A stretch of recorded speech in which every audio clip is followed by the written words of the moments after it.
Punjabi radio USA ਸੁਣ ਰਹੇ ਸਾਰੇ ਸਰੋਤਿਆਂ ਨੂੰ ਬਲਵਿੰਦਰ ਕੌਰ ਵੱਲੋਂ ਪਿਆਰ ਭਰੀ ਸਤਿ ਸ੍ਰੀ ਅਕਾਲ ਜੀ। ਤੇ ਅਸੀਂ ਲੈ ਕੇ ਹਾਜ਼ਰ ਹੋ ਗਏ ਹਾਂ ਪ੍ਰੋਗਰਾਮ ਇਲੈਕਸ਼ਨ ਐਕਸਪ੍ਰੈਸ। ਜਿਵੇਂ ਸਾਨੂੰ ਸਾਰਿਆਂ ਨੂੰ ਦੱਸਿਆ ਗਿਆ ਸੀ ਕਿ ਸਾਡੇ ਨਾਲ ਸਪੈਸ਼ਲ ਗੈਸਟ ਹੋਇਆ ਕਰਨਗੇ ਬਲਤੇਜ ਸਿੰਘ ਪੰਨੂ, ਜੋ ਇੱਕ ਬਹੁਤ ਹੀ ਮਸ਼ਹੂਰ ਜਰਨਲਿਸਟ ਰੇਡੀਓ TV ਲਈ ਪ੍ਰੋਗਰਾਮ ਕਰਦੇ ਨੇ। ਵੱਖ-ਵੱਖ ਦੇਸ਼ਾਂ ਦੇ ਵਿੱਚ ਉਹਨਾਂ ਦੇ ਜਿਹੜੇ ਪ੍ਰੋਗਰਾਮ ਆ ਉਹ ਜਾਂਦੇ ਆ ਤੇ ਉਹ ਜੀ ਸਾਨੂੰ ਇਲੈਕਸ਼ਨ ਦੀ ਜਿਹੜੀ ਅਪਡੇਟ ਆ ਉਹ ਸਾਨੂੰ ਦਿਆ ਕਰਨਗੇ ਕੈਲੀਫੋਰਨੀਆ ਟਾਈਮ ਦੇ ਹਿਸਾਬ ਨਾਲ ਰਾਤ ਨੂੰ, ਕੈਲੀਫੋਰਨੀਆ ਟਾਈਮ ਦੇ ਹਿਸਾਬ ਨਾਲ 8:30 ਵਜੇ 6 ਦਿਨ ਉਹ ਰੋਜ਼ ਸਾਨੂੰ ਪ੍ਰੋਗਰਾਮ ਦਿਆ ਕਰਨਗੇ। ਤੇ ਹੁਣ ਅਸੀਂ ਉਹਨਾਂ ਦਾ ਸਵਾਗਤ ਕਰਦੇ ਹਾਂ ਪੰਜਾਬੀ ਰੇਡੀਓ USA ਤੇ। ਅੱਜ ਉਹਨਾਂ ਦਾ ਪਹਿਲਾ ਦਿਨ ਆ ਜੀ। ਬਲਤੇਜ ਸਿੰਘ ਪੰਨੂ ਜੀ, ਤੁਹਾਡਾ ਬਹੁਤ ਬਹੁਤ ਸਵਾਗਤ ਹੈ ਪੰਜਾਬੀ ਰੇਡੀਓ USA ਦੇ ਨਾਲ ਜੁੜਨੇ ਲਈ ਤੇ ਸਾਡੇ ਸਰੋਤਿਆਂ ਦੀ ਕਚਹਿਰੀ ਦੇ ਵਿੱਚ ਆਉਣ ਲਈ, ਕਿ ਜਿਹੜਾ ਤੁਸੀਂ ਸਾਨੂੰ ਇਹ ਟਾਈਮ ਦਿੱਤਾ ਆ ਇਲੈਕਸ਼ਨ ਐਕਸਪ੍ਰੈਸ ਪ੍ਰੋਗਰਾਮ ਦੇ ਵਿੱਚ, ਜਿਹੜਾ ਸਾਨੂੰ ਤੁਸੀਂ ਅਪਡੇਟ ਦਿਆ ਕਰਨੀ ਹੈ ਜੀ। ਬਹੁਤ ਮਿਹਰਬਾਨੀ ਜੀ। ਔਰ ਸਭ ਤੋਂ ਪਹਿਲਾਂ ਮੇਰੇ ਵੱਲੋਂ ਵੀ ਸਤਿ ਸ੍ਰੀ ਅਕਾਲ ਜੀ ਸਾਰੇ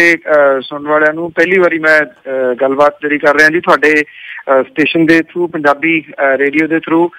ਉਮੀਦ ਹੈ ਜੀ ਕਿ ਮੈਂ ਤੁਹਾਡੀਆਂ ਉਮੀਦਾਂ ਜਿਹੜੀਆਂ ਨੇ ਜੀ ਉਹਨਾਂ ਦੇ ਉੱਤੇ ਖਰਾ ਉਤਰਨ ਦੀ ਕੋਸ਼ਿਸ਼ ਕਰੂੰਗਾ ਜੀ, ਜਿੰਨਾ ਵੀ ਫੇਅਰ ਜਿਹੜਾ ਜੀ ਉਹ ਹੋ ਸਕਿਆ, ਚਾਹੇ ਇਲੈਕਸ਼ਨ ਦੀ ਗੱਲਬਾਤ ਹੋਵੇ, ਚਾਹੇ ਇਲੈਕਸ਼ਨ ਤੋਂ ਬਿਨਾਂ ਜਿਹੜੀ ਹੈ ਜੀ ਉਹ ਗੱਲਬਾਤ ਹੋਵੇ। ਔਰ ਜਿਹੜਾ ਕੰਸਟਰਕਟਿਵ ਕ੍ਰਿਟਿਸਿਜ਼ਮ ਹੈ ਜੀ, ਮੈਂ ਉਹਦੇ ਵਾਸਤੇ ਹਮੇਸ਼ਾ ਤਿਆਰ ਰਹਿਣਾ। ਕਿਤੇ ਕੋਈ ਊਣਤਾਈ ਹੋਵੇ ਤਾਂ ਉਹ ਤੁਹਾਡੇ ਤੱਕ ਸਰੋਤੇ ਜ਼ਰੂਰ ਪਹੁੰਚਾ ਦੇਣ ਜੀ। ਜੀ ਬਿਲਕੁਲ ਬਲਤੇਜ ਸਿੰਘ ਜੀ, ਜਿਵੇਂ ਸਰੋਤਿਆਂ ਨੂੰ ਪਤਾ ਹੀ ਹੈਗਾ ਕਿ ਪੰਜਾਬੀ ਰੇਡੀਓ USA ਇਸ ਕੰਮ ਦੇ ਵਿੱਚ ਬੜੀ ਨਿਧੜਕ ਭੂਮਿਕਾ ਨਿਭਾਉਂਦਾ ਆ, ਕਿ ਉਸ ਨੂੰ ਕਿਸੇ ਦਾ ਇੱਦਾਂ ਦਾ ਡਰ ਨਹੀਂ ਹੁੰਦਾ ਕਿ ਅਸੀਂ ਕਿਹੜੀ ਖਬਰ ਆ। ਅਸੀਂ ਵੀ ਹਰ ਇੱਕ ਖਬਰ ਨੂੰ ਬੜੇ ਮਾਪ ਤੋਲ ਕੇ ਲੋਕਾਂ ਦੀ ਕਚਹਿਰੀ ਦੇ ਵਿੱਚ ਲੈ ਕੇ ਆਉਂਦੇ ਆ, ਕਿਉਂਕਿ ਪਾਰਟੀਆਂ ਆ ਉਹ ਆਉਂਦੀਆਂ ਜਾਂਦੀਆਂ ਰਹਿੰਦੀਆਂ ਆ, ਪਰ ਜਿਹੜੀ ਖਬਰ ਦੇਣੀ ਆ ਉਹ ਸਾਡਾ ਫਰਜ਼ ਬਣਦਾ ਕਿ ਸਰੋਤਿਆਂ ਤੱਕ ਜਿਹੜਾ ਜੋ ਵੀ ਸਰਵੇਖਣ ਹੁੰਦੇ ਆ ਪੰਜਾਬ ਦੇ ਵਿੱਚ, ਇਲੈਕਸ਼ਨ ਹੋਵੇ ਜਾਂ ਉਸ ਤਰ੍ਹਾਂ ਖਬਰਾਂ ਦੇ ਵਿੱਚ ਹੋਣ, ਜਾਂ ਉਸ ਤਰ੍ਹਾਂ ਕੋਈ ਨਾ ਕੋਈ ਵੀ ਮੁੱਦਾ ਹੋਵੇ, ਜਾਂ ਇੰਡੀਆ ਦੇ ਵਿੱਚ ਹੋਵੇ ਜਾਂ ਅਮਰੀਕਾ ਦੇ ਵਿੱਚ ਹੋਵੇ, ਉਹ ਅਸੀਂ ਸਰੋਤਿਆਂ ਦੇ ਸਾਹਮਣੇ ਜ਼ਰੂਰ ਲੈ ਕੇ ਆਉਂਦੇ ਹਾਂ।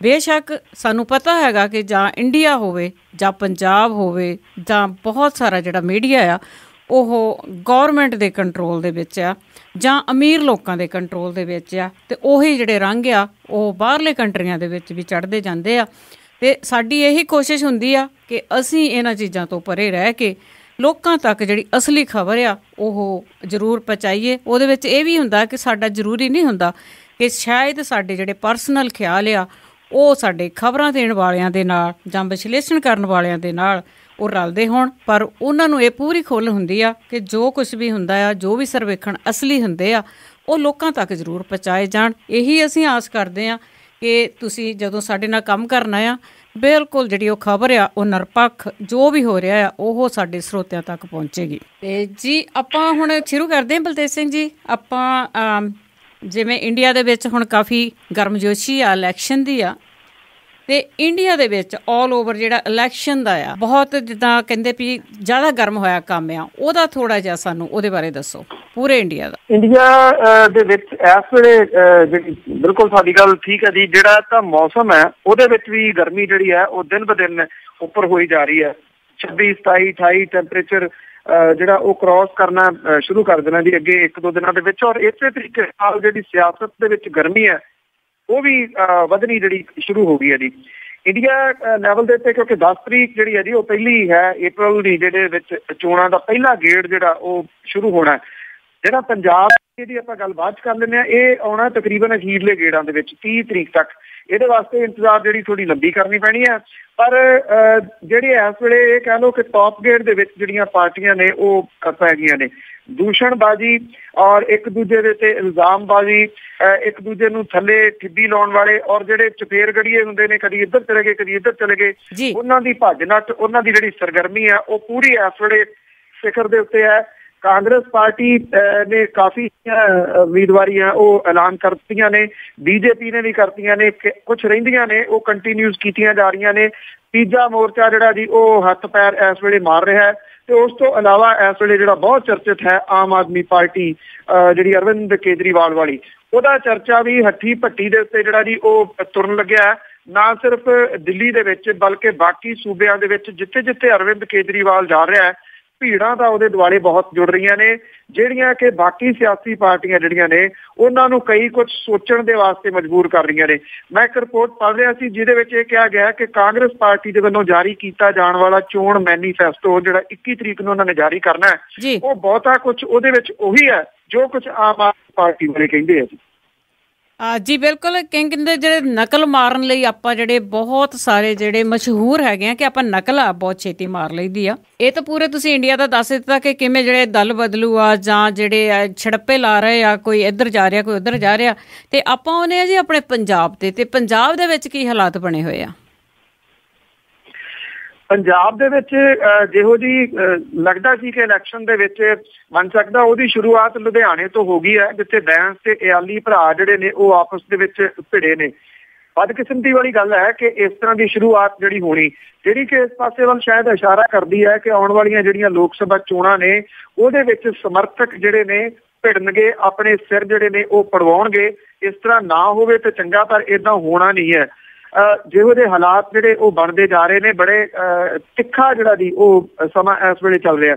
ਬਠਿੰਡੇ ਵਾਲੀ ਜਿਹੜੀ ਸੀਟ ਹੈ ਉਹ ਇੰਟਰਸਟਿੰਗ ਰਹੂਗੀ, ਜਿੱਥੇ ਕਾਂਗਰਸ ਨੇ ਮਨਪ੍ਰੀਤ ਬਾਦਲ ਦੀ PPP ਨੂੰ ਸਪੋਰਟ ਜਿਹੜੀ ਹੈ ਉਹ ਕੀਤੀ ਹੈ। ਆਮ ਆਦਮੀ ਪਾਰਟੀ ਜਿਹੜੀ ਹੈ ਜੀ ਉਹ ਵੀ ਇੱਥੇ ਜ਼ੋਰ ਸ਼ੋਰ ਦੇ ਨਾਲ ਭੱਜੀ ਆਉਂਦੀ ਹੈ। ਪੰਜਾਬ ਦੇ ਵਿੱਚ ਸੰਗਰੂਰ ਦੇ ਵਿੱਚ ਭਗਵੰਤ ਮਾਨ ਹੋਰਾਂ ਨੂੰ ਤਕੜਾ ਹੁੰਗਾਰਾ ਜਿਹੜਾ ਦੀ ਹਾਲ ਦੀ ਘੜੀ ਪਿੰਡਾਂ ਦੇ ਲੈਵਲ ਦੇ ਉੱਤੇ ਮਿਲ ਰਿਹਾ, ਪਰ ਅਜੇ ਲੰਬੀ ਲੜਾਈ ਹੈ, ਅਜੇ ਕੁਝ ਵੀ ਨਹੀਂ ਕਿਹਾ ਜਾ ਸਕਦਾ। ਇੰਨਾ ਜ਼ਰੂਰ ਹੈ ਕਿ ਸਥਾਪਤੀ ਵਿਰੋਧੀ ਜਿਹੜੇ ਨੇ ਉਹ ਲੋਕ ਗੱਲਾਂ ਹੁਣ ਆਮ ਕਰਨ ਲੱਗੇ ਨੇ। ਪਿੰਡਾਂ ਦੇ ਵਿੱਚ ਸਮੈਕ ਜਿਹੜੀ ਹੈ ਜੀ ਉਹ ਛਾ ਗਈ ਹੈ।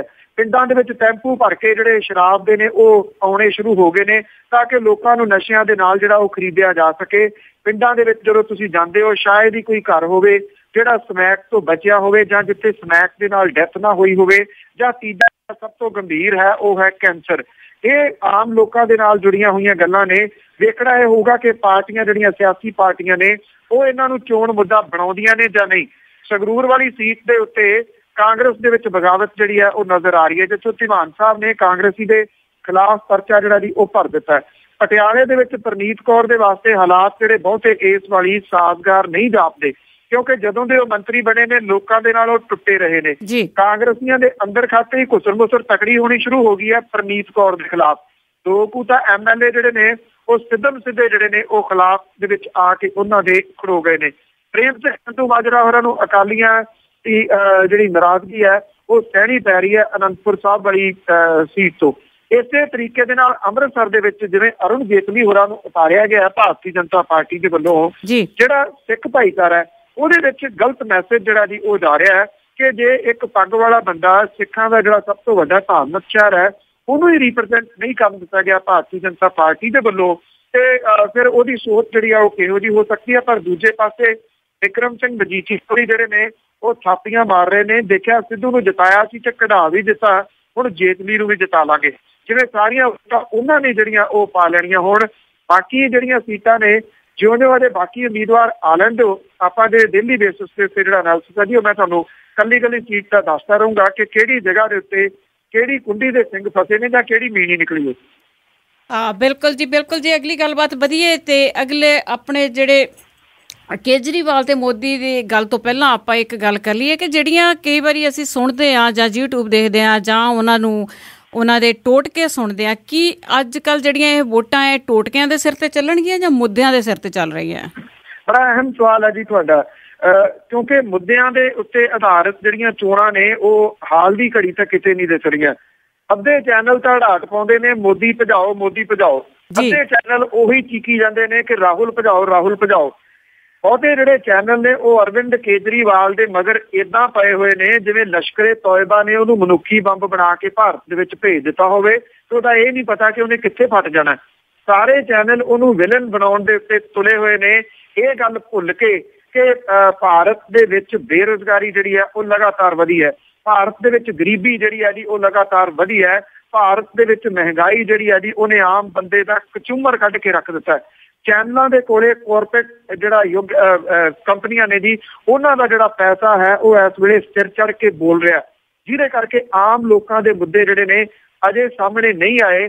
ਚੋਣ ਮੈਨੀਫੈਸਟੋ ਜਿਹੜੇ ਨੇ ਉਹ ਆ ਜਾਣ, ਨਹੀਂ ਤਾਂ ਅਜੇ ਬਹਾਨਾ ਇਹ ਪਾਰਟੀਆਂ ਕਰਨਗੀਆਂ ਜੀ ਅਸੀਂ ਤਾਂ ਜੀ ਚੋਣ ਮੈਨੀਫੈਸਟੋ ਲੈ ਕੇ ਆਉਣਾ, ਉਹ ਲੈ ਆਉਣ ਦਿਓ, ਉਦੋਂ ਬਾਅਦ ਫਿਰ ਦੇਖ ਲਾਂਗੇ। ਉਹਦੇ ਵਿੱਚ ਵੀ ਆਸ ਜਿਹੜੀ ਹੈ ਜੀ ਉਹ ਬੜੀ ਘੱਟ ਨਜ਼ਰ ਆਉਂਦੀ ਹੈ ਜਿਹੜੇ ਲੋਕ ਡਿਬੇਟ ਕਰਦੇ ਨਜ਼ਰ ਆਉਂਦੇ ਨੇ ਵੱਖ-ਵੱਖ ਚੈਨਲਾਂ ਦੇ ਉੱਤੇ ਬੈਠੇ ਪੈਨਲ ਦੇ ਵਿੱਚ, ਉਹੀ ਜਾਣੇ ਪਛਾਣੇ ਦੇ ਚਿਹਰੇ ਨੇ, ਉਹੀ ਜਾਣੀਆਂ ਪਛਾਣੀਆਂ ਦੀਆਂ ਉਹਨਾਂ ਦੀਆਂ ਗੱਲਾਂ ਨੇ। ਏਸੀ ਕਮਰਿਆਂ ਦੇ ਵਿੱਚ ਬਹਿ ਕੇ ਉਹ ਐਨਾਲਿਸਿਸ ਕਰੀ ਜਾਂਦੇ ਨੇ, ਫਲਾਨੀ ਪਾਰਟੀ ਨੂੰ ਇੰਨੀਆਂ ਸੀਟਾਂ ਆ ਜਾਣੀਆਂ, ਧਮਕਾਨੀ ਨੂੰ ਇੰਨੀਆਂ ਆ ਜਾਣੀਆਂ, ਬਜਾਏ ਇਹਦੇ ਕਿ ਉਹਨਾਂ ਦੇ ਇਹ ਐਨਾਲਿਸਿਸ ਪਿਛਲੇ ਕਈ ਸਾਲਾਂ ਤੋਂ ਲਗਾਤਾਰ ਸੁਪਰ ਫਲਾਪ ਹੁੰਦੇ ਆ ਰਹੇ ਨੇ। ਜੀ ਬਿਲਕੁਲ ਬਿਲਕੁਲ, ਪੜ੍ਹਨ ਸੁਣਨ ਨੂੰ ਇਹੀ ਮਿਲਦਾ ਹੈ। ਤੇ ਹੁਣ ਆਪਾਂ ਆਉਂਦੇ ਹਾਂ ਕੇਜਰੀਵਾਲ ਤੇ ਮੋਦੀ ਵੱਲ, ਕਿਉਂਕਿ ਇਹਨਾਂ ਦੇ ਹੁਣ ਜਿਹੜੀ ਇਲੈਕਸ਼ਨ ਇਹਨਾਂ ਨੇ ਲੜਨੀ ਹੈਗੀ ਆ, ਮੋਦੀ ਨੇ ਬਨਾਰਸ ਤੋਂ ਤੇ ਵਾਰਾਣਸੀ ਤੋਂ ਤੇ ਕੇਜਰੀਵਾਲ ਨੇ ਵੀ ਉੱਥੇ ਐਲਾਨ ਕਰ ਦਿੱਤਾ ਕਿ ਮੈਂ ਆਪਣੇ ਇਹਦਾ ਸਾਹਮਣਾ ਕਰੂੰਗਾ, ਮੈਂ ਵੀ ਉੱਥੋਂ ਇਲੈਕਸ਼ਨ ਲੜੂੰਗਾ ਜੇ ਉਹਦੀ ਪਾਰਟੀ ਨੇ ਉਸ ਨੂੰ ਅਲਾਓ ਕੀਤਾ ਕਿ ਉੱਥੋਂ ਤੁਸੀਂ ਲੜ ਸਕਦੇ ਆ। ਤੇ ਤੁਹਾਡਾ ਕੀ ਖਿਆਲ ਆ ਕਿ ਉੱਥੇ ਕਿੱਦਾਂ ਦੀ ਸਥਿਤੀ ਰਹੂਗੀ? ਥਿੰਕ ਆਮ ਆਦਮੀ ਪਾਰਟੀ ਨੇ ਤੇ ਅਰਵਿੰਦ ਕੇਜਰੀਵਾਲ ਨੇ ਪੂਰੀਆਂ ਗਿਣਤੀਆਂ ਮਿਣਤੀਆਂ ਦੇ ਨਾਲ ਇਹ ਜਿਹੜਾ ਫੈਸਲਾ ਲਿਆ। ਲੋਕਾਂ ਕੋਲੇ ਜਾਣਾ ਅਰਵਿੰਦ ਕੇਜਰੀਵਾਲ ਹੋਰਾਂ ਨੇ 23 ਤਰੀਕ ਨੂੰ, ਉਹ ਮਹਿਜ਼ ਇੱਕ ਖਾਨਾ ਪੂਰਤੀ ਹੈ। ਅਦਰਵਾਈਜ਼ ਇਹ ਡਿਸਾਈਡ ਹੋ ਚੁੱਕਾ ਕਿ ਅਰਵਿੰਦ ਕੇਜਰੀਵਾਲ ਨਰਿੰਦਰ ਮੋਦੀ ਨੂੰ ਰੋਕਣ ਦੇ ਵਾਸਤੇ ਉਹਦੇ ਅਗੇਂਸਟ ਚੋਣ ਜਿਹੜੀ ਹੈ ਉਹ ਲੜੂਗਾ। ਇਹਦੇ ਕਈ ਤਰ੍ਹਾਂ ਦੇ ਐਨਾਲਿਸਿਸ ਜਿਹੜੇ ਨੇ ਉਹ ਹੋਣੇ ਸ਼ੁਰੂ ਹੋ ਗਏ ਨੇ। ਇੱਕ ਤਾਂ ਇਹ ਕਿ ਜਿਹੜਾ ਮੀਡੀਆ ਅਰਵਿੰਦ ਕੇਜਰੀਵਾਲ ਨੂੰ ਦਿਖਾਉਂਦਾ ਹੀ ਨਹੀਂ, ਹੁਣ ਉਹਦੀ ਮਜਬੂਰੀ ਬਣ ਜਾਣੀ ਹੈ ਅਰਵਿੰਦ ਕੇਜਰੀਵਾਲ ਨੂੰ ਦਿਖਾਉਣਾ, ਕਿਉਂਕਿ ਉੱਥੇ ਜਿਹੜੀ ਲੜਾਈ ਹੈ ਉਹ ਬੜੀ ਅਹਿਮ ਹੋ ਨਿਬੜਨੀ ਹੈ। ਸਮਾਜਵਾਦੀ ਪਾਰਟੀ ਦੇ ਮੁਲਾਇਮ ਸਿੰਘ ਯਾਦਵ ਦਾ ਬਿਆਨ ਜਿਹੜਾ ਆ ਗਿਆ ਕਿ ਜੇ ਅਰਵਿੰਦ ਕੇਜਰੀਵਾਲ ਨਰਿੰਦਰ ਮੋਦੀ ਦੇ ਖਿਲਾਫ ਲੜਦਾ ਹੈ, ਸਮਾਜਵਾਦੀ ਪਾਰਟੀ ਉਹਦੀ ਮਦਦ ਕਰੂਗੀ। ਭਾਵ ਕਿ ਇਹ ਇੱਕ ਨਵਾਂ ਸਮੀਕਰਨ ਜਿਹੜੇ ਨੇ ਕੁਝ ਉਹ ਬਣਨੇ ਸ਼ੁਰੂ ਹੋ ਗਏ ਨੇ। ਉਮੀਦ ਕੀਤੀ ਜਾ ਸਕਦੀ ਹੈ ਸੱਜੀਆਂ ਖੱਬੀਆਂ ਪਾਰਟੀਆਂ ਜਿਹੜੀਆਂ ਨੇ ਉਹ ਵੀ ਆਪਣਾ ਕੈਂਡੀਡੇਟ ਵਾਰਾਣਸੀ ਤੋਂ ਨਹੀਂ ਖੜਾ ਕਰਨਗੀਆਂ ਤੇ ਉਹ ਅਰਵਿੰਦ ਕੇਜਰੀਵਾਲ ਦੀ ਮਦਦ ਜਿਹੜੀ ਹੈ ਉਹ ਕਰ ਸਕਦੀਆਂ ਨੇ। ਦੂਜਾ ਜਿਹੜਾ ਸਭ ਤੋਂ ਵੱਡਾ ਪ੍ਰਭਾਵ ਇਹਦਾ ਮੈਂ ਦੇਖਦਾ ਪਰਸਨਲ ਤੌਰ ਦੇ ਉੱਤੇ, ਨਰਿੰਦਰ ਮੋਦੀ ਨੂੰ ਇਸ ਤਰ੍ਹਾਂ ਜਾ ਕੇ ਉਹਦੇ ਘਰ ਦੇ ਵਿੱਚ ਘੇਰਨਾ ਅਰਵਿੰਦ ਕੇਜਰੀਵਾਲ ਦਾ ਜਿਹੜਾ ਪੈਂਤੜਾ ਹੈ ਉਹ ਮੁਸਲਿਮ ਵੋਟ ਦੇ ਉੱਤੇ ਸਿੱਧਾ ਜਿਹੜਾ ਪ੍ਰਭਾਵ ਹੈ ਉਹ ਪਾਊਗਾ। ਮੁਸਲਿਮ ਵੋਟਰ ਜਿਹੜਾ ਹੈ ਉਹ ਸ਼ਾਇਦ ਅਰਵਿੰਦ ਕੇਜਰੀਵਾਲ ਨੂੰ ਝੁਕ ਸਕਦਾ ਹੈ, ਜਿਹੜਾ ਕਿ ਪਹਿਲਾਂ ਅਕਸਰ ਨਰਿੰਦਰ ਮੋਦੀ ਦੇ ਖਿਲਾਫ ਕਾਂਗਰਸ ਜਾਂ ਜਿਹੜੀਆਂ ਉਹਦੇ ਵਰਗੀਆਂ ਇੱਕ ਦੋ ਪਾਰਟੀਆਂ ਨੇ ਉਹਨਾਂ ਦੇ ਨਾਲ ਜੁੜਿਆ ਹੁੰਦਾ ਹੈ। ਸਮਾਜਵਾਦੀ ਪਾਰਟੀ ਦੇ ਵੱਲੋਂ ਜਿਹੜਾ ਮੁਲਾਇਮ ਸਿੰਘ ਯਾਦਵ ਹੋਰਾਂ ਨੇ ਐਲਾਨ ਮੈਂ ਤਾਂ ਕਰਕੇ ਉਹਦੀ ਗੰਭੀਰਤਾ ਜਿਹੜੀ ਕਹਿ ਰਿਹਾ ਹੈ, ਉਹਨਾਂ ਨੂੰ ਲੱਗਦਾ ਹੈ ਕਿ ਜਿਹੜਾ ਵੋਟ ਬੈਂਕ ਇੱਕ ਵੱਡਾ ਮੁਸਲਿਮ ਭਾਈਚਾਰੇ ਦਾ ਸਮਾਜਵਾਦੀ ਪਾਰਟੀ ਦੇ ਨਾਲ ਹੈ, ਜੇ ਅਸੀਂ ਅਰਵਿੰਦ ਕੇਜਰੀਵਾਲ ਦੀ ਵਾਰਾਣਸੀ ਤੋਂ ਮਦਦ ਕਰ ਦਈਏ ਤਾਂ ਉਹ ਜਿਹੜਾ ਸਾਡਾ ਜਿਹੜਾ ਵੋਟ ਬੈਂਕ ਹੈ ਉਹ ਟੁੱਟੂਗਾ ਨਹੀਂ। ਇਸ ਕਰਕੇ ਜਮਾ ਘਟਾਓ ਜਿਹੜੇ ਨਵੇਂ ਹੋਣੇ ਸ਼ੁਰੂ ਹੋਏ ਨੇ। ਅਰਵਿੰਦ ਕੇਜਰੀਵਾਲ ਨੇ ਵਾਰਾਣਸੀ ਤੋਂ ਚੋਣ ਲੜਨ ਦਾ ਐਲਾਨ ਕਰਕੇ ਜਿੱਥੇ ਇਹ ਦੱਸਣ ਦੀ ਕੋਸ਼ਿਸ਼ ਕੀਤੀ ਹੈ ਕਿ ਉਹਦੇ ਵਿੱਚ ਹੀ ਇੰਨੀ ਦਲੇਰੀ ਹੈ ਕਿ ਉਹ ਵੱਡੇ ਨੇਤਾਵਾਂ ਦੇ ਖਿਲਾਫ ਚੋਣ ਲੜ ਸਕਦਾ, ਨਹੀਂ ਤਾਂ ਅਕਸਰ ਜਿਹੜੀਆਂ ਪਾਰਟੀਆਂ ਨੇ ਉਹ ਅੰਦਰ ਖਾਤੇ ਸਮਝੌਤੇ ਕਰ ਲੈਂਦੀਆਂ ਨੇ। ਕਦੇ ਕਿਸੇ ਪਾਰਟੀ ਦਾ ਤੁਸੀਂ ਵੱਡਾ ਨੇਤਾ ਹਾਰਦਾ ਬਹੁਤ ਘੱਟ ਸੁਣਿਆ ਹੋਣਾ। ਵੱਡੇ ਨੇਤਾਵਾਂ ਦੇ ਖਿਲਾਫ ਛੋਟੇ ਮੋਟੇ ਉਮੀਦਵਾਰ ਬਲੀ ਦਾ ਬੱਕਰਾ ਬਣਾ ਦਿੱਤੇ ਜਾਂਦੇ ਨੇ। ਜਿਵੇਂ ਸ਼ੀਲਾ ਦੀਕਸ਼ਿਤ ਨੂੰ ਉਹਨੇ ਦਿੱਲੀ ਦੇ ਵਿੱਚ ਘੇਰਿਆ ਸੀ, ਇਵੇਂ ਹੀ ਵਾਰਾਣਸੀ ਦੇ ਵਿੱਚ ਘੇਰਨ ਦੀ ਜੁਗਤ ਜਿਹੜੀ ਹੈ ਉਹ ਬਣਾਈ ਹੈ ਅਰਵਿੰਦ ਕੇਜਰੀਵਾਲ ਨੇ। ਮੈਨੂੰ ਲੱਗਦਾ ਕਿ ਭਾਰਤ ਦੇ ਸਿਆਸਤ ਦੇ ਉੱਤੇ ਕੁਝ ਨਵੇਂ ਸਮੀਕਰਨ ਜਿਹੜੇ ਨੇ ਉਹ ਆਉਣ ਵਾਲੇ ਦਿਨਾਂ ਦੇ ਵਿੱਚ ਜਨਮ ਲੈਣਗੇ। ਬਿਲਕੁਲ ਜੀ, ਇਸੇ ਦੇ ਨਾਲ ਰਲਦੀ ਮਿਲਦੀ ਆਪਾਂ ਗੱਲ ਕਰ ਲਈਏ ਕਿ ਜਿਵੇਂ ਤੁਸੀਂ ਕਿਹਾ ਕਿ ਜਿਹੜੇ ਸਥਾਪਿਤ ਹੁੰਦੇ ਆ, ਜਿਹੜੇ ਸੈਨੇਟ ਜਾਂ ਉੱਥੇ MLA ਆ ਤੇ ਜਾਂ ਉਹ ਆਪਣੇ ਲੋਕ ਸਭਾ ਦੀ ਸੀਟ ਵਾਲੇ ਆ, ਉਹਨਾਂ ਦੇ ਵਿੱਚੋਂ ਜਿਹੜੇ ਆ ਉਹ ਭੱਜਦੇ ਬੜੇ ਆ। ਅੱਜ ਕੱਲ੍ਹ ਕੀ ਗੱਲ ਹੋਈ ਆ, ਇਸੇ ਦੇ ਨਾਲ ਰਲਦੀ ਮਿਲਦੀ ਗੱਲ ਮਨੀਸ਼ ਤਿਵਾੜੀ ਦੀ ਕਰ ਲਈਏ ਕਿ ਉਹ ਵੀ ਆਪਣੀ ਇਲੈਕਸ਼ਨ ਤੋਂ ਲੁਧਿਆਣਾ ਸੀਟ ਤੋਂ ਉਹ ਭੱਜ ਗਿਆ ਆ। ਕੈਪਟਨ ਅਮਰਿੰਦਰ ਸਿੰਘ ਹੋਰੀ ਵੀ ਭੱਜੇ ਨੇ ਜੀ ਬਠਿੰਡੇ ਦੀ ਸੀਟ ਤੋਂ। ਉਹਨਾਂ ਨੂੰ ਕਿਹਾ ਗਿਆ ਸੀਗਾ, ਉਹਨਾਂ ਨੇ ਚੋਣ ਜਿਹੜੀ ਉਹ ਨਹੀਂ ਲੜੀ। ਖਬਰਾਂ ਇਹ ਵੀ ਆ ਰਹੀਆਂ ਨੇ ਕਿ ਪ੍ਰਤਾਪ ਸਿੰਘ ਬਾਜਵਾ ਹੋਰੀ ਵੀ ਕੋਈ ਬਹੁਤੇ ਇੰਟਰਸਟਡ ਨਹੀਂ ਜਾਪਦੇ ਜੇ ਹਾਈਕਮਾਂਡ ਨੇ ਉਹਨਾਂ ਦੇ ਗਲ 'ਚ ਬੂਠਾ ਹੀ ਨਾ ਦੇ ਦਿੱਤਾ ਤਾਂ ਗੁਰਦਾਸਪੁਰ ਤੋਂ, ਕਿਉਂਕਿ ਉੱਥੇ ਆਮ ਆਦਮੀ ਪਾਰਟੀ ਸੁੱਚਾ ਸਿੰਘ ਛੋਟੇਪੁਰ ਨੂੰ ਟਿਕਟ ਦੇਣ ਤੋਂ ਬਾਅਦ ਉਹ ਉੱਥੇ ਫੇਮਸ ਬੜੇ ਨੇ ਜੀ, ਔਰ ਉਹ ਆਜ਼ਾਦ ਵੀ ਇੱਕ ਵਾਰੀ ਸੀਟ ਜਿਹੜੀ ਹੈ ਉਹ MLA ਦੀ ਕੱਢ ਗਏ ਸਨ। ਤੋ ਅਗਲੀ ਜਿਹੜੀ ਹੁਣ ਕਹਾਣੀ ਸਾਹਮਣੇ ਆ ਰਹੀ ਹੈ ਉਹ ਮਨੀਸ਼ ਤਿਵਾੜੀ ਹੋਰਾਂ ਦੀ ਆ ਰਹੀ ਹੈ। ਹਾਲਾਂਕਿ ਕਿਉਂਕਿ ਇਹ ਕਿਹਾ ਗਿਆ ਹੈ ਕਿ ਉਹਨਾਂ ਨੂੰ ਦਿਲ ਦੀ ਕਿਸੇ ਕਿਸਮ ਦੀ ਬਿਮਾਰੀ ਹੈ ਔਰ ਇਸ ਕਰਕੇ ਉਹਨਾਂ ਨੂੰ ਹਸਪੀਟਲ ਦੇ ਵਿੱਚ ਜਿਹੜਾ ਜੀ ਉਹ ਦਾਖਲ ਹੋਣਾ ਪਿਆ। ਕਿਸੇ ਬਿਮਾਰ ਵਿਅਕਤੀ ਦੇ ਉੱਤੇ ਕੋਈ ਬਹੁਤੀ ਟਿੱਪਣੀ ਕਰਨੀ ਕੋਈ ਚੰਗੀ ਤਾਂ ਨਹੀਂ ਲੱਗਦੀ, ਪਰ ਲੱਗਦਾ ਇਹੋ ਹਾਂ ਕਿ ਇਹ ਬਹੁਤਾ ਜਿਹੜਾ ਜੀ ਬਹਾਨਾ ਬਣਾਇਆ ਜਾ ਰਿਹਾ। ਉਹਦਾ ਪ੍ਰਮੁੱਖ ਕਾਰਨ ਜਿਹੜਾ ਹੈ ਉਹ HS ਫੂਲਕਾ ਹੋਰੀ ਨੇ, ਜਿਹੜੇ ਕਿ ਆਮ ਆਦਮੀ ਪਾਰਟੀ ਦੇ ਵੱਲੋਂ ਉਤਾਰੇ ਗਏ ਨੇ ਲੁਧਿਆਣਾ ਲੋਕ ਸਭਾ ਹਲਕੇ ਤੋਂ। ਉੱਥੇ ਜਿਹੜੀ ਸਥਿਤੀ ਹੈ ਜੀ ਉਹ ਬੜੀ ਅਜੀਬੋ ਗਰੀਬ ਦੀ ਹਾਲ ਦੀ ਘੜੀ ਬਣ ਗਈ ਹੈ, ਕਿਉਂਕਿ ਮਨਪ੍ਰੀਤ ਇਆਲੀ ਨੂੰ ਟਿਕਟ ਦਿੱਤੀ ਹੈ ਅਕਾਲੀ ਦਲ ਨੇ, ਤੇ ਉਧਰ ਬੈਂਸ ਭਰਾ ਜਿਹੜੇ ਨੇ ਉਹਨਾਂ ਦੇ ਵਿੱਚੋਂ ਇੱਕ ਜਿਹੜਾ ਆਜ਼ਾਦ ਖੜਾ ਹੋ ਗਿਆ। ਬੈਂਸ ਭਰਾ ਚੰਗਾ ਹੋਲਡ ਜਿਹੜਾ ਉਹ ਲੁਧਿਆਣੇ ਦੇ ਉੱਤੇ ਰੱਖਦੇ ਨੇ। ਸ਼ਾਇਦ HS ਫੂਲਕਾ ਜਿਹੜੇ ਨੇ ਉਹ ਖੜੇ ਨੇ। ਜਦੋਂ ਮਨੀਸ਼ ਤਿਵਾੜੀ ਹੁਰੀ ਆਉਂਦੇ ਨੇ ਤੇ ਸਭ ਤੋਂ ਵੱਧ ਜਿਹੜਾ ਮੁੱਦਾ ਲੁਧਿਆਣੇ ਦੇ ਵਿੱਚ ਉੱਭਰਨਾ ਹੈ ਉਹ 1984 ਦੇ ਕਤਲੇਆਮ ਵਾਲਾ ਹੈ, ਜਿਹਦੇ ਕਰਕੇ ਸ਼ਾਇਦ ਮਨੀਸ਼ ਤਿਵਾੜੀ ਇਸ ਸੀਟ ਨੂੰ ਸਮਝਦੇ ਨੇ ਕਿ ਉਹ ਉਹਨਾਂ ਦੇ ਵਾਸਤੇ ਸੁਰੱਖਿਅਤ ਨਹੀਂ ਹੋ ਸਕਦੀ। ਚੰਡੀਗੜ੍ਹ ਤੋਂ ਲੜਨ ਦੇ ਵਾਸਤੇ ਉਹ ਇੰਟਰਸਟਡ ਸਨ, ਪਰ ਪਾਰਟੀ ਨੇ ਕਰਪਸ਼ਨ ਦੇ ਕੇਸਾਂ ਦੇ ਵਿੱਚ ਘਿਰੇ ਪਵਨ ਕੁਮਾਰ ਬਾਂਸਲ ਦੇ ਉੱਤੇ ਹੀ ਆਪਣਾ ਦਾ ਜਿਹੜਾ ਉਹ ਜ਼ਿਆਦਾ ਖੇਡਣਾ ਬਿਹਤਰ ਸਮਝਿਆ। ਜੀ ਬਿਲਕੁਲ। ਤੇ ਇੱਕ ਮੇਰਾ ਕੁਐਸਚਨ ਇਹ ਹੈ ਕਿ ਜਿਵੇਂ ਆਪਾਂ 1984 ਦੇ ਸ਼ਹੀਦਾਂ ਦੀ ਗੱਲ ਕੀਤੀ ਕਿ ਬਹੁਤ ਸਾਰੇ ਉਹ ਪਰਿਵਾਰ ਆ ਲੁਧਿਆਣੇ ਦੇ ਵਿੱਚ ਹੈਗੇ ਆ, ਲੁਧਿਆਣੇ ਦੇ ਆਸ-ਪਾਸ ਦੇ ਏਰੀਏ ਦੇ ਵਿੱਚ ਆ, ਪਰ ਮੈਨੂੰ ਬੜੀ ਹੈਰਾਨੀ ਹੋਈ ਆ ਜਦ ਕਿ ਉਹਨਾਂ ਨੇ ਐਲਾਨ ਕਰ ਦਿੱਤਾ ਉਹਨਾਂ ਪਰਿਵਾਰਾਂ ਨੇ ਕਿ ਅਸੀਂ ਜਿਹੜੀ ਉਹ ਮਦਦ ਕਰਾਂਗੇ ਵੋਟਾਂ ਦੇ ਵਿੱਚ ਉਹ ਆਲੀ ਦੀ ਕਰਾਂਗੇ। ਤੇ ਇਹਦਾ ਕੀ ਕਾਰਨ ਹੋ ਸਕਦਾ ਹੈ ਪਿੱਛੇ? ਕੀ ਉੱਥੇ ਕੁਝ ਲੈਣ ਦੇਣ ਦੀਆਂ ਗੱਲਾਂ ਹੋ ਸਕਦੀਆਂ ਜਾਂ ਕੋਈ ਵੱਡਾ ਲਾਭ ਪਹੁੰਚਣ ਵਾਲਾ ਹੈ ਉਹਨਾਂ ਨੂੰ? ਹੋਰ ਪਿਛਲੇ ਸਾਲਾਂ ਤੋਂ ਦੇਖਿਆ ਹੋਣਾ ਇੱਕ ਜਿਹੜੀ ਗੱਲ ਕਿ ਪੰਜਾਬ ਦੇ ਵਿੱਚ ਕੋਈ ਵੀ ਇਲੈਕਸ਼ਨ ਹੋਵੇ, ਚਾਹੇ ਬਾਈ ਇਲੈਕਸ਼ਨ ਹੋਵੇ ਵਿਧਾਨ ਸਭਾ ਦੀ, ਚਾਹੇ ਲੋਕ ਸਭਾ ਦੀਆਂ ਚੋਣਾਂ ਹੋਣ ਤੇ ਚਾਹੇ ਪੂਰੀਆਂ ਦੀਆਂ ਪੂਰੀਆਂ ਵਿਧਾਨ ਸਭਾ ਦੀਆਂ ਚੋਣਾਂ ਹੋਣ, ਇੱਥੇ ਖੁੱਲੇ ਟਰੱਕ ਲਿਆ ਕੇ ਉਹਨਾਂ ਦੇ ਵਿੱਚ 1984 ਦੇ ਜਿਹੜੇ ਕਤਲੇਆਮ ਦੇ ਪੀੜਤ ਲੋਕ ਨੇ ਉਹਨਾਂ ਨੂੰ ਚੜਾ ਲਿਆ ਜਾਂਦਾ ਅਕਾਲੀ ਦਲ ਦੇ ਵੱਲੋਂ, ਔਰ ਉਹਨਾਂ ਨੂੰ ਪਿੰਡੋ ਪਿੰਡੀ ਜਿਹੜਾ ਜੀ ਉਹ ਫੇਰਿਆ ਜਾਂਦਾ। ਇਹਨਾਂ ਵਿਚਾਰਿਆਂ ਨੂੰ ਇਹੀ ਨਹੀਂ ਪਤਾ ਲੱਗਦਾ ਕਿ ਕਿੰਨੀ ਕੁ ਵਾਰੀ ਜਿਹੜਾ ਜੀ ਇਹ ਅੱਗੇ ਜਾਣਗੇ। ਇੱਕ ਦੂਜੀ ਗੱਲ, ਜਿਹੜੇ ਪੀੜਤ ਪਰਿਵਾਰ ਨੇ ਇਹਨਾਂ ਦੇ ਵਿੱਚ ਬਹੁਤੇ ਉਹ ਨਹੀਂ ਹੁੰਦੇ, ਇਹ ਤਾਂ ਕੁਝ ਬੋਗਸ ਟਾਈਪ ਦੇ ਜਿਹੜੇ ਨਾ ਉਹ ਖੜੇ ਕਰ ਲਏ ਜਾਂਦੇ ਨੇ, ਜਾਂ ਉਹਨਾਂ ਨੂੰ ਪਤਾ ਹੀ ਨਹੀਂ ਲੱਗਦਾ ਜਿਹੜੇ ਪੀੜਤ ਪਰਿਵਾਰ ਨੇ ਕਿ ਉਹਨਾਂ ਦਾ ਸੌਦਾ ਇੱਕ ਵਾਰੀ ਫੇਰ ਜਿਹੜਾ ਜੀ ਇਹ ਕਰ ਗਏ ਨੇ। ਕੁਝ ਉਹ ਲੋਕ ਜਿਹੜੇ ਕਮੇਟੀਆਂ ਵਗੈਰਾ ਬਣਾ ਕੇ ਪਿਛਲੇ ਕਈ ਸਾਲਾਂ ਤੋਂ ਵਿਚਰ ਰਹੇ ਨੇ। ਇਹ ਸਭ ਨੂੰ ਪਤਾ ਹੈ ਕਿ ਵਿਦੇਸ਼ਾਂ ਦੇ ਵਿੱਚ ਰਹਿੰਦਾ ਜਿਹੜਾ ਸਿੱਖ ਭਾਈਚਾਰਾ ਉਹਨੇ ਇੰਨੀ ਕੁ ਮਦਦ ਜਿਹੜੀ ਹੈ ਜੀ ਭੇਜੀ ਹੈ ਇਹਨਾਂ ਦੇ ਵਾਸਤੇ ਆਪੋ ਆਪਣੇ ਤਰੀਕੇ ਦੇ ਨਾਲ, ਪਰ ਉਹ ਮਦਦ ਉਹਨਾਂ ਤੱਕ ਪਹੁੰਚੀ ਹੈ? ਇਹ ਆਪਣੇ ਆਪ ਦੇ ਵਿੱਚ ਬਹੁਤ ਵੱਡਾ ਸਵਾਲ ਹੈ। ਉਹ ਮਦਦ ਕੌਣ ਲੋਕ ਖਾ ਗਏ? ਇਹ ਇੱਕ ਤੀਸਰਾ ਜਿਹੜਾ ਸਵਾਲ ਹੈ। ਉੱਥੋਂ ਤਾਂ ਆ ਗਏ, ਇੱਥੇ ਕਿਹੜੇ ਲੋਕ ਸਨ? ਇਹ ਉਹੀ ਘੜੰਮ ਚੌਧਰੀ ਨੇ ਜਿਹੜੇ ਮੂਹਰੇ ਲੱਗੇ ਹੋਏ ਨੇ।